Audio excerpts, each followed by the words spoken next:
जिसने मनुष्य जन्म पाकर सच्चा सिमरन या गुरुमंत्र प्राप्त नहीं किया, उसका जन्म कुत्ते, सुअर, गधे, कब्बे या सांप जैसा है।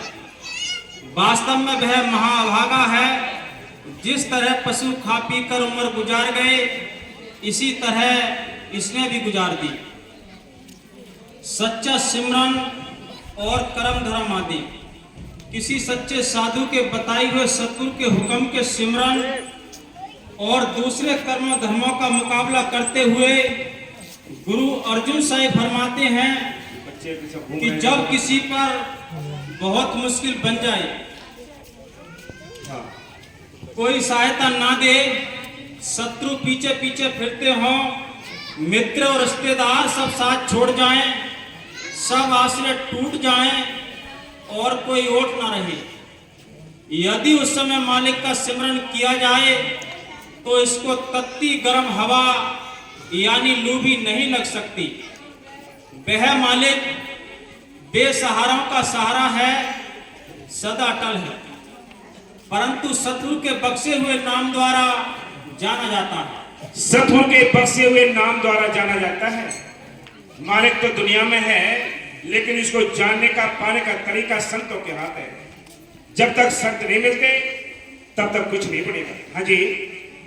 जब कोई नंग और भूख का मारा हुआ अति निर्बल हो जाए, एक पैसा पास ना रहे, ना ही कोई धीरज दिलासा देने वाला हो, बेरोजगारी हो और कोई कामकाज ना मिले, यदि ऐसे मौके पर वह मालिक का सिमरन करे तो निश्चल राज की प्राप्ति हो जाती है। ये सिमरन करने की निशानियां हैं, देख लो। ये बाबा मेरे साहब जी के वचन हैं। हम सबको वचनों पर अमल करना है। सत्संग सुनना, सारी जिंदगी सुनते रहोगे, लेकिन अमल नहीं किया तो कुछ नहीं बनेगा। अमल करना बहुत जरूरी है। बाबा फकीर साहब जी हर सत्संग के बाद एक सबक सुनवाया करते हैं। डॉक्टर साहब जी, कौन सा? अमला से होवेंगे निवेड़े किसने तेरी जात पूछनी। कि अगर अमल नहीं किया तो कुछ नहीं बनेगा, अमल किया तो आपको दरगाह में कुर्सी मिलेगी, सम्मान मिलेगा। अमल के बिना कुछ नहीं है। हाँ जी। यदि मनुष्य को चिंताओं ने तंग कर रखा हो, शरीर रोगी हो, गृहस्थ में स्त्री बाल बच्चों से घबराया हुआ हो, कभी खुशी और कभी गमी में हिचकोले खाता हो, चारों तरफ दौड़ता फिरता हो, कहीं घड़ी भर आराम से बैठना ना मिलता हो, यदि वह मालिक का ये सिमरन करे तो तन मन शीतल हो जाता है। ये देखने को छोटा है सिमरन, और छोटे के बारे में संतों ने भी लिखा है कि पोथी पढ़ पढ़ जग मुआ पंडित भाया ना कोई, 2.5 अक्षर प्रेम के पढ़े सो पंडित होए। वो 2.5 अक्षर का नाम है जिसको जपने से बाबा मस्ताना जी ने, उन्होंने कहा हमारे पास कुछ भी नहीं था, बलूचिस्तान से आकर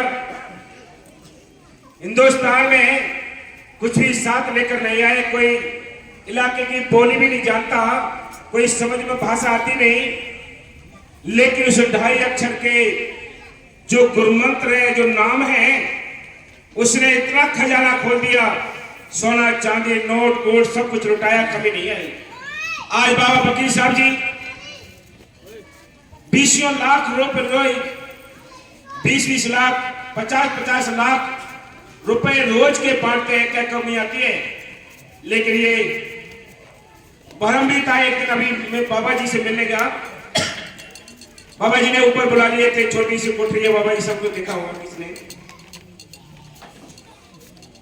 तो किसी प्रेमी के अंदर ये भ्रम था कि भाई ये नोट जो आते हैं ये कुदरती हैं या यहाँ की करेंसी के, या कहां से क्या होता है, ये भ्रम थे। बाबा जी ने उसी दिन अंदर जैसे हम बैठे उनके पास कुर्सी के पास बैठा लिए, बाबा जी ने कहा कि देखो भाई अभी एक बीबी आई, वो 2 करोड़ रुपए रख गई है, हम तो बांटते हैं, अगर हम 1 रुपए बांटते हैं तो 1.5 रुपए मालिक लेकर आता है। तो सतगुरु जो है रूप रखता है, किसके अंदर बैठकर आपके लिए हेल्प कर जाए, लेकिन आप अपने लिए कुर्बान करके तो देखो। उसके लिए हम पुराने इतिहासों को पढ़ लेते हैं, गा लेते हैं, समझ लेते हैं, लेकिन अमल नहीं कर पाते। उसने नरसी का भात भर दिया, लेकिन कब भरा? जब तक उसके यानी दो कोड़े की नहीं हुई, या जब तक मिट्टी में नहीं मिला कि दाना खाद में मिलकर गोल गोल जार होता है, कि दाना जब मिट्टी में जाता है, सड़ता है, गलता है, दो फाड़ होते हैं, तब उसमें पौधा निकलता है। इसी प्रकार तुम अपने आप को जब तक मालिक के प्रति कुर्बान नहीं होगे, तब तो वो काम नहीं करता। उसके लिए कुर्बान होके तो देखो, उसके लिए प्रेम करके तो देखो। ये सारा प्रेम संसार में बांट दिया है हमने, उसके लिए तो कुछ भी नहीं छोड़ा है।